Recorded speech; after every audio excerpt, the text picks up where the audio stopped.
तो यार कहानी वहीं से स्टार्ट होती है जहाँ से खत्म हुआ था। सटे को इतनी तेजी से अपनी ओर आता वो देखकर पूरी का पूरी तरीके से डरा पड़ा था कि नहीं नहीं यार नहीं, मैं ऑलरेडी क्यूआई रिफाइनिंग पे हूँ जो कि इस बंदे से बहुत ही ज्यादा कमजोर है। अगर ये अटैक मुझे लग गया ना तब तो मैं घंटा भी नहीं बचूंगा। लेकिन क्या कहानी में ट्विस्ट, जैसे वो अटैक अपने डिसाइपल को लग पाता उससे पहले कोई तो आकर अपने बच्चे को बचा लेता है। और वो बचाने वाली कोई और नहीं बल्कि ये बोले की ये लड़की थी जिसका नाम किंगवन था और ये मेरिट फ्लावर पिक का चैंपियन भी थी। ये बोलती है कि सीनियर ब्रदर ये क्या बकवास है, एक बच्चे पर हमला करते हुए आपको शर्म नहीं आती क्या? क्या कहा? शर्म? बकवास? तुम्हें नहीं लगता कि ये सारी की सारी गलती ऑलरेडी इस बच्चे की है? डिसाइपल बोलती है कि क्या मतलब कि बच्चे की है, और मान लो कि ये बच्चा गलती कर बैठा तो तुम तो बड़े हो ना, तुम तो समझदार हो ना, तुम्हें तो समझना चाहिए था ना कि ये बच्चा है, इस पर हमला नहीं कर सकते। लेकिन तुमने हमला किया, वो भी एक बच्चे पर किया। अगर हिम्मत है ना तो आ लड़, मुझसे लड़, हम दोनों तब तक लड़ेंगे जब तक हम दोनों में से कोई मर न जाता। आ बोल, लड़ेगा? कमीनी कहीं की, तुझे क्या लगता है कि मैं तुझसे डरता हूँ? लड़ेगी? लड़ेगी क्या? आ लड़। और वो दोनों इतना बोल ही रहे थे तभी अचानक से पीछे से लीडर की आवाज आती है कि बस बहुत हुआ, मेरे होते हुए इतनी हिम्मत, जो एक दूसरे को मारने पर तुले हुए हो। और ये सुनकर वहाँ पर लिटरली में यार सारे के सारे बंदे शांत हो जाते हैं। लीडर बोलता है कि किंग्सो पहले तो जाओ और जाकर अच्छे से नहाओ, समझे? और रही बात तुम्हारे रिवॉर्ड की तो उसका फैसला बाद में होगा। जिसकी बातों को सुनकर इधर किंग्सो भी ग्रीट करते हुए बोलता है कि ठीक है। अब बात है इधर जहाँ पर लीडर भी अपने बच्चे से बोले जा रहा था, जाओ भाई छोटे हो लेकिन तुम अपने मुंह पर लगाम लगा कर रखा करो, वरना आने वाले टाइम में तुम्हें बहुत ही ज्यादा दिक्कत होने वाली है, समझे? लेकिन बच्चे का क्या, वो तो लीडर की बातों को घंटा भी नहीं सुनता। इनफैक्ट ये बोले कि वो तो साला पूरा का पूरा लीडर को ही सुना देता है। इस साले तुझे दिखाई नहीं देता क्या मैंने कोई गलती नहीं किया, वो बंदा है जिसने गलती की। और जैसे वो कुछ और बोलता तभी अचानक से ढम से करके उसके सर पे पड़ती है, और ये मारने वाला बंदा कोई और नहीं बल्कि अपना एमसी था जो कि हल्के से इस्तेमाल करते हुए बोले जा रहा था कि चिंता मत करिए, मैं हूं ना, मैं इस कमीने को अच्छे से सिखाऊंगा। लीडर बोलता है कि सुनो, जल्द से जल्द जाकर डिमोनिक कल्ट के बारे में जांच करो, समझे? और ये भी पता करना कि उनके बंदे लोग हमारे जिंग सेट में छुपे तो नहीं पड़े ना। बुढ़ा बोलता है कि ठीक है। और जहां तक बात करें डिमोनिक कल्टिस की तो फिर बताओ अब इसे मैं किसे दूं? एक बोलता है कि मुझे दीजिए, आपका सबऑर्डिनेट होने के नाते इन बंदों का मुंह मैं खुलवाऊंगा।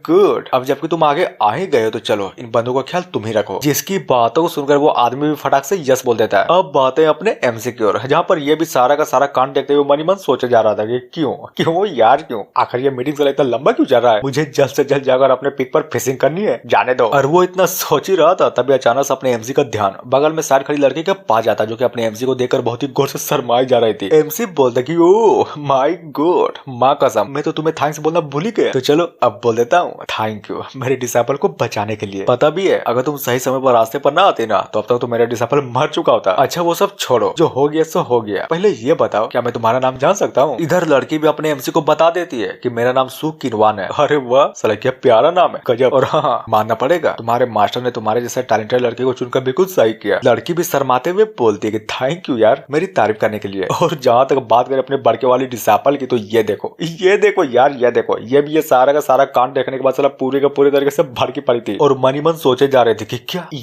ये क्या बकचोदी, नहीं बताओ एक मिनट आखिर इन दोनों का रिश्ता क्या है? अब बात है थोड़ी देर बाद अपने जावे पिक पे जहाँ पर अपने एमसी मस्त आराम से मछली पकड़े जा रहा था और बोलता है कि ओ हो आज का मौसम तो साला बहुत ही ज्यादा बेईमान है, अब देखना आज तो मैं बहुत ही ज्यादा बड़ा मछली पकड़ूंगा। डिसाइपल भी लाइक मास्टर ये क्या कर रहे हैं, आपको शर्म नहीं आती क्या? कल्टीवेशन छोड़कर बस दिन भर रात भर जब देखो तब खाली मछली पकड़ते रहते हैं। वो बोलते अरे छोड़ो यार तुम नहीं समझोगी, ये कोई टाइम बर्बाद नहीं बल्कि ये बोले कि मेरे कल्टीवेशन करने का तरीका है, समझे? साले कमीने गए कि क्या घंटा का माल्टा है तू, क्या आपको ये भी नहीं दिखाई देता कि सेक्रेटरी ने बाकी के पिक्सों को काम दिया लेकिन हमारे पिक को घंटा भी काम नहीं दिया, बल्कि ये बोले कि वो तो डायरेक्ट बोल दिया कि इसे हमारे पिक का कोई भी लेना देना है ही नहीं। तो बताइए ये जाने के बाद भी क्या आपको सच्ची में शर्म नहीं आती क्या? क्या को शर्म ना रे, तुम्हें क्या सच्ची में लगता है कि मुझे शर्म आती होगी? बिल्कुल भी नहीं। खैर छोड़ो वो सब, तुम जाओ यहाँ से, मुझे शांति से अपने मछली को पकड़ने में ध्यान लगाने दो। इधर अगर बात करें लड़की की तो अभी मनी मन सोचे जा रहे थे कि धत तेरे की ये मास्टर, इसे कमीना मास्टर मेरी बातों को सुनता क्यों नहीं? मैं इनके अच्छे के लिए बोल रहा हूँ लेकिन ये पागल मास्टर मेरी बातों को हमेशा इग्नोर मार देते। सीन शिफ्ट होता है रात में, जहाँ पर एक तरफ मछली पकड़ने वाला कांटा खड़ा था तो वहीं पर दूसरी ओर अपनी डिसाइपल, जहाँ पर ये भी मछली के डंडे को पकड़ते हुए बोलती है कि गजब, अब देखते हूँ जब ये सारा डंडा ही नहीं रहेगा तो फिर मेरा कमीना मास्टर मछली कैसे पकड़ेगा, और जब मछली नहीं पकड़ पाएगा तो फिर क्या करेगा? सिंपल अपने कल्टीवेशन पे ध्यान देगा। फिर हमें दूसरे दिन का सीन दिखाया जाता है जहाँ पर अपना एमसी फाइनली उठ चुका था और हाँ उबासी लिए जा रहा था। ये दुनिया पित्त लड़ी और बेबी डोल में सोने दी। आज का मौसम तो लिटरली में बहुत ही ज्यादा तगड़ा है, साला माँ कसम मछली पकड़ने में तो मजा ही आ जाएगा। तो फिर चलो अब बारी है मछली पकड़ने की, डंडे इधर आ। लेकिन क्या जैसे हाथ बढ़ाता है ना तो वहाँ पर डंडा था ही नहीं और ये देखकर अपने एमसी भी चौका पड़ा था और दूसरे पल चिल्लाने लगता है कि इसकी माँ का मेरा डंडा डंडा, मेरा डंडा यार, मेरा डंडा, मेरा मछली पकड़ मेरा डंडा कौन ले गया? कहाँ गया बे? कौन ले गया? सीन चेंज होता है घर पे, जहाँ पर लिटरली मेरा चिमनी से धुआं निकले जा रहा था और तभी आको सुलगाते हुए अपना बच्चा बोलता कि कमीना, कमीना, पूरा का पूरा कमीना है मेरा मास्टर। नहीं बताओ, मेरे जैसे डिमोनिक एम्परर को इसने चूल्हा धराने बोल दिया और क्या बोला कि खाना पकाओ, वो भी पूरे का पूरे 1 महीने के लिए? नहीं, बिल्कुल भी नहीं। मेरे जैसे डिमोनिक एम्परर दूसरों के लिए खाना नहीं पका सकता, लेकिन मेरे पास एक प्लान है। मैं कुछ ऐसे करूंगा जिसे मास्टर के पूरी तरीके से फटके हाथ में आ जाएगी। और वो खुश हो ही रहा था तभी अचानक से बगल के साइड में कुछ तो नोटिस करता है और ये चीज कुछ और नहीं बल्कि ये बोले कि अपने मास्टर का फिशिंग वाला डंडा था। डिसापल बोलता है कि 1 मिनट, ये डंडा तो मेरे मास्टर का फिशिंग करने वाला डंडा है ना? तो फिर बताओ ये डंडा यहाँ पर क्या कर रहा है? वो तो अच्छा है कि मैंने इसको पहचान लिया, वरना इसको भी आग के अंदर डाल देता। छोड़ो यार, डाल ही देता हूँ। वैसे भी मास्टर ने इस डंडे से ऑलरेडी बहुत ही ज्यादा फिशिंग कर ही ली है ना, लेकिन मजा आएगा, मतलब बहुत ही ज्यादा मजा आएगा जब मेरा मास्टर इस डंडे को खोजेगा और उसको ये डंडा कहीं पर भी घंटा भी नहीं मिलेगा ना, तब मेरे मास्टर का शकल लिटरली में देखने लायक होगा। और हाँ, वो इतना बोल ही रहा था तभी अचानक से अपने एमसी की आवाज आती है, वो भी पीछे से, वो भी फुल गुस्से में कि साले तुम्हारी तो बहुत ही ज्यादा हिम्मत हो गई जो मेरे डंडे को चुरा कर यहाँ पर ले आए, और जरा देखो देखो मेरे डंडे को जलाने की कोशिश भी कर रहे हो, गजब। और ये सुनकर अपनी डिसापल की भी पूरी तरीके से फट जाती है, जहाँ पर वो भी पीछे मुड़ते हुए बोलता है कि मास्टर आप यहाँ पर क्या कर रहे हैं? अब बात है थोड़ी देर बाद, जहाँ पर बात करें अपने बच्चे की, तो हाँ, उसको वाहन का लिटरली में सजा दिया जा रहा था, वो भी उस गलती का जिस गलती को अपना बच्चा किया ही नहीं था। बच्चा बोलता है कि मास्टर माँ कसम मैंने नहीं किया, मैंने आपका डंडा नहीं चुराया यार, कोई तो मुझे फंसा रहा है, कसम से कोई ना कोई तो जरूर मुझे फंसा रहा है। और जरा पीछे तो देखो, साला फंसाने वाली वहीं पर खड़ी थी। तभी तड़ से मारता है कि साले झूठ बोल बे तू, वहाँ मैंने खुद अपनी आंखों से देखा कि तू किस तरह से मेरे डंडे को जलाने वाला था, तो फिर बता मैं तुम्हारी बातों पर विश्वास क्यों करूं? इधर अगर बात करें अपनी लड़की की, तो वो भी अपने मास्टर से बोलती है कि मास्टर छोड़ दीजिए यार, साला बचा ही तो है, हो गई होगी गलती, इसका मतलब ये थोड़ी ना कि मार कर मार ही डालोगे। एमसी बोलता है कि क्या कहा तुमने? गलती? बच्चा है ये, एक बात याद रखना, जब बेटा गलती करता है तो बाप का दोष होता है, और जब डिसाइपल गलती करता है ना तो साफ साफ मास्टर का दोष होता है। और रही बात आज की, तो मैं इसे सिखाऊंगा कि एक असली और अच्छा और सच्चा डिसाइपल बनते कैसे हैं। जिसकी बातों को सुनकर इधर डिसाइपल भी मन ही मन सोचे जा रहे थे कि ओ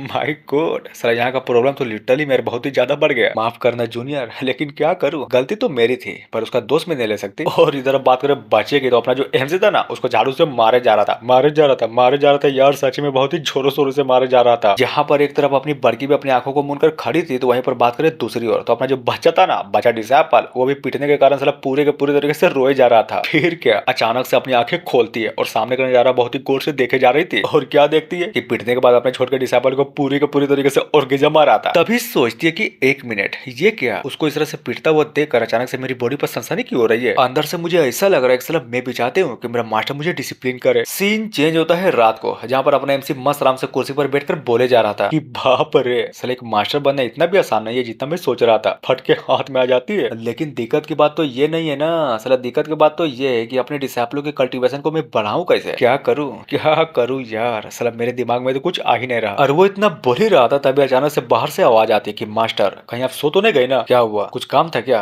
अंदर आ जाओ। इधर डिसाइपल भी अंदर आते हुए बोलती है कि मास्टर प्लीज मुझे माफ कर दीजिए, मैं यहाँ पर अपनी गलती का सजा पाने के लिए आया हूँ। सजा पाने के लिए आई हो? पर कौन सी सजा? और सबसे इम्पोर्टेंट बात, किस बात की सजा? वो बताती है कि एक्चुअली में आपके मछली पकड़ने वाले डंडे को कोई और नहीं बल्कि मैंने चुराया था, बच्चा तो निर्दोष था जबकि गलती मैंने की थी, समझे? इधर अगर बात करें अपने एमसी की, तो भी डिसाइपल की बातों को सुनकर पूरे के पूरे तरीके से चौंका पड़ा था कि क्या पक रही हो? अबे आई मीन क्या बोल रही हो? मतलब वो बच्चा सही कह रहा था कि उसने मेरे डंडे को नहीं चुराया, बल्कि ये बोले कि साला डंडा चुराने वाली तो तू थी। 1 मिनट पहले ये बता, क्या मैंने तुम्हें कभी नाराज किया है क्या? हाँ, जो साला इस तरह से बदला ले रही है। डिसाइपल बोलती है कि वही तो, इसीलिए तो मैं यहाँ पर आई हूँ ताकि आपसे माफी मांग सकूं। और क्या आपको पता है, मैं तो बस ये चाहते थे कि आप मछली पकड़ना छोड़कर अपनी कल्टीवेशन में ध्यान दे, और कुछ भी नहीं। मेन कैरेक्टर बताता है कि लड़की सुनो, मेरे लिए फिशिंग करना उतना ही जरूरी है जितना तुम सबके लिए कल्टीवेशन करना, समझे? लेकिन हाँ, गलती मानकर तुमने एक बात तो बहुत ही अच्छा किया, इसलिए जाओ, मैं तुम्हें माफ किया। क्या मतलब कि माफ किए? नहीं, मैं माफी नहीं चाहता, मैं चाहता कि तुम मुझे सजा दो। एमसी सोचता है कि यार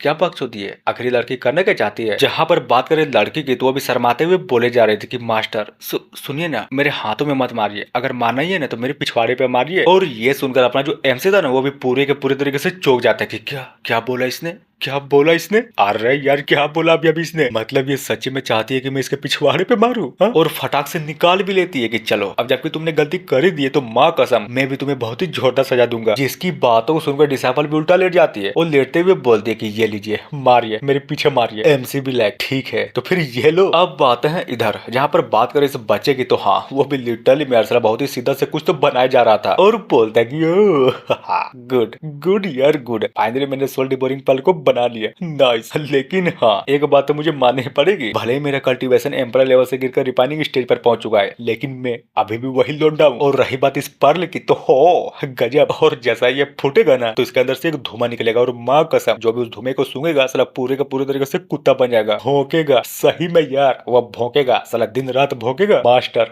मैं आ रहा हूँ और ये देख मैंने तुम्हारे लिए क्या गिफ्ट प्रिपेयर किया है। और ये बोलकर ये जो बंदा था ना धीरे धीरे कर अपने एमसी के कमरे को निकल जाता है। लेकिन क्या जैसे ही अपने एमसी के दरवाजे के पास पहुंचता है तभी अंदर से लिटरली मेरे आहू की आवाज आ जा रही थी। ये सोचता है कि क्या चल क्या रहा है, ये मास्टर इतने रात को अपने कमरे के अंदर कर क्या रहा है हा? और वो इतना सोच ही रहा था तभी अचानक से अंदर से आवाज आती है कि डिसेबल बस बस करो यार, नहीं होगा नहीं होगा, मैं भी बहुत ही ज्यादा थक गया हूँ, बस करो। लड़की बोलती है कि मास्टर करते रहो यार, मजा आ रहा है करते रहो। और ये सुनकर अपने बच्चे को हो जाती है बहुत ही बड़ी वाली गलत फेमी। और जैसा ही सुनता है ना कि और कस के यार सच में बहुत ही ज्यादा मजा आ रहा है, ये सुनकर इसकी पूरी की पूरी तरीके से आत्मा कांप जाती है।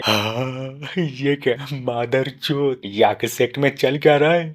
साला मास्टर ने डिसेबल को पेल डाला, सच्ची में मुझे तो पता ही नहीं था कि साला इन दोनों के बीच में ये सब कुछ भी होता है। तभी कहानी में ट्विस्ट, वो बच्चा साला पूरे का पूरे तरीके से चौका पड़ा था क्योंकि उसके हाथ में वो पल घंटा भी नहीं था। और जैसे ही ध्यान से देखता है ना तब जाकर पता चलता है कि वो गोला तो लिटरली में जमीन पर गिरने के बाद टूट चुकी थी। अब बातें हैं अंदर के साइड जहाँ पर मास्टर अभी तक लिटरली में अपने डिसेबल को मारे जा रहा था और रुक जाता है कि है ये आवाज कैसी है, साला बाहर के साइड कुत्ता कहाँ से आ गया बे? लेकिन कोई नहीं कुत्ते बस वेट कर, कल तेरा टंगड़ी कबाब बनाऊंगा। जहाँ पर बात करें डिसेबल की तो वो भी इतना मार खाने के बाद अभी भी बोले जा रहे थे कि मास्टर रुक वे प्लीज, मारिए मार कर फाड़ दीजिए। एमसी भी लाइक कुत्ते को खाने के लिए चक्कर में तो मैं इस बात को भूल ही गया था। फिलहाल के लिए छोड़ो वो सब, पहले तो मुझे अपने डिसेबल को सेटिस्फाई करना होगा। और जी हाँ इतना बोलने के साथ ही एपिसोड यहीं पर खत्म होता है, तो मिलते हैं नेक्स्ट वीडियो में। So thank you.